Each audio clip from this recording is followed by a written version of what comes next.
Today's question is there any easiest way to experience this spiritual knowledge? It's a good question. And the answer is the same question has been raised by the Arjuna towards Krishna in Gita. For that, the God has given a very nice answer, which is nothing but practice with a determined mind. So, based on that, we have got a nice answers today. Let me give you one by one.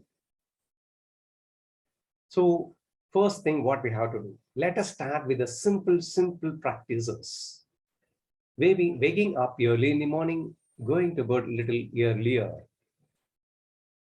doing some sort of little asana pranayama, some yogic practices, not for a long time, at least for half an hour, 1 hour. And let us try to ensure that some kind of service we must do for others. So what kind of service we can do for others? Little services, whatever little service it is possible for you, you can try to do. A little bit of meditation for 5 minutes.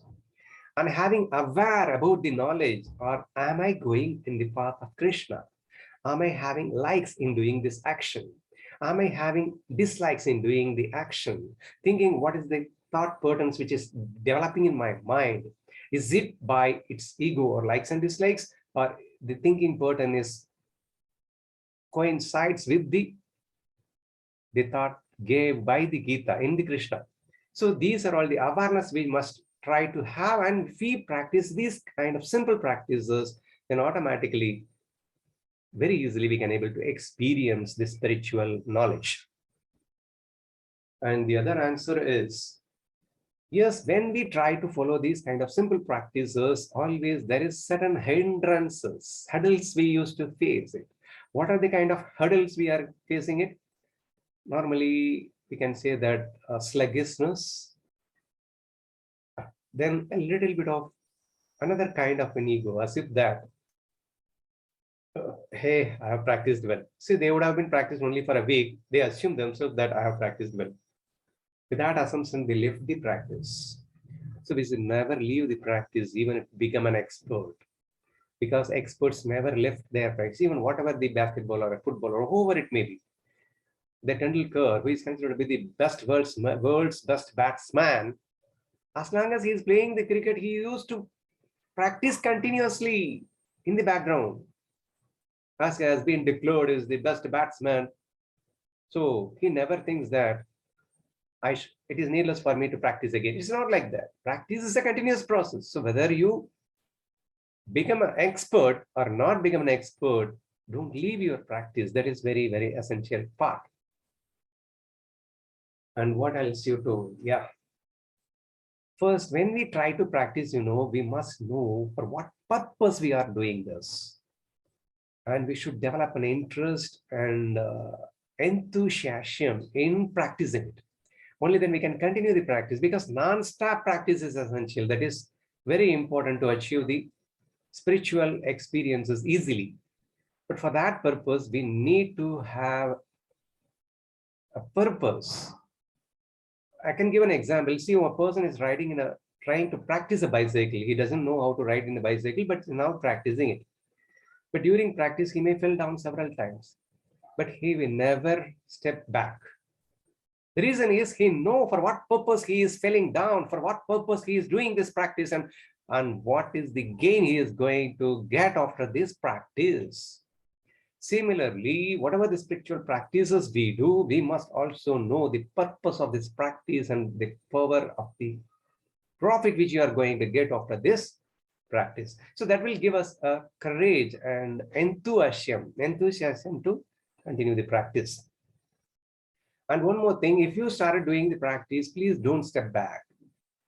Okay, even if you don't find it is suitable for you, then try to find some other ways so that we can enter inside. In Bhagavad Gita itself, the God has given 4 different paths of yoga: Dharma Yoga, Dhyana Yoga, Bhakti Yoga, and Jnana Yoga. So if if you find difficulty in one part, then try to think over it in the other angle of vision. Anyway, our goal should not change, the path may change. And therefore, if we practice whatever the easiest way we like to be, then automatically make it as a constant practice, then automatically you can able to achieve it. And these are all the various answers we get. And now on my part, what I wanted to give you is, what is the definition for easy and difficult? The definition is very easy. If you feel it is easy, it is easy. If you feel it is a difficult, it is a difficult. Really, I'm telling you. See, of course, after practice, everything becomes easy. That is after practice. Even before practice, if you feel something is easy, automatically you experience it in an easy only. But if you feel it's a difficult, even as very simple things it may be, but if you feel it is a difficult for you, you experience it's a difficult only. It's a mind is a magic. So mind is a magic stick. With the help of stick, you can touch and say anything is easy, it will be experienced it as an easy. If you say anything is a difficult, automatically your experience will be difficult, and therefore try to always feel it is an easy. And more particularly, the spiritual practices are very, very easy. This is one of the important things you have to do. And of course, after practice, everything seems to be easy now. See, in the earlier days, I used to find some people who used to stick the match boxes. They used to manufacture with the match boxes with the help of their hands. And when I see their hands, it will operate like a machine. In such a fast, they will do it. When I tried only once, I found it very difficult. And I asked them how difficult it is, how are you doing it easily?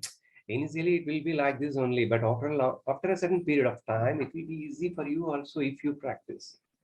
That is true only now. So therefore, and the practice is of course extremely essential. And now one more point, what I feel is interest. That means whatever the practice we do, we have to do it with huge interest, involvement, and happily, enthusiasm, with joy. That is very, very important. If you do any practice without a joy, automatically you cannot continue for a long time. Moreover, if you do it with a joy, automatically the feel part will be very high, and therefore that practice will yield a result very in a short time. Without a feeling, without a happiness, without a joy, if you do that practice will take a very long time. It may not sometimes yield a result also. So the feel part is extremely essential. So therefore, whatever the practice we do, we must ensure that are we doing it with the fullest joy. Of course, for that, already you told that we must know the purpose, for what purpose we are doing. So that is extremely essential. And one other important point, what I wanted to convey is the difference between the physical body and mind. See, if you really wanted to do some advanced yoga practices, you need to take a lot of time, whoever it may be. Whoever it may be, you must take a little bit of time, and you must have a constant practice. Only at the end of the practice, and after a certain time only, you can able to do some advanced practices. People used to bend their body like a rubber, but that and all, and of a sudden, it is impossible that everyone will accept. But I'm telling you, what about the mind? See, it is not, they used to call it as a sukshma. That means it is not a physical thing which is limited. Physical means automatically it is a limited, it is confined. It has got a lot of rules, restrictions, regulations. But as far as mind is concerned, it is sukshma, which means that unlimited. It cannot be, it don't have any control. So therefore, within a fraction of a second, we can change our mind. As far as spiritual practice is concerned, it is not for the physical body, it is only for a mind.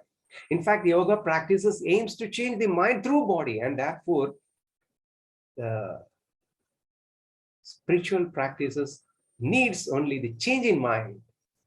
The change in mind can occur in a fraction of a second. After all, what we require is an understanding. When your understanding changes, your mind changes. I used to give tons of examples. There are two friends which are close from the LKG to college level. So more than 15, 20 years of their strong friendship. What happened only? The one small misunderstanding between each other. The relation has broken. They started seeing them as enemies. How could it possibly? 20 years of bond can be broken in a second. How? The mind changes in a microsecond.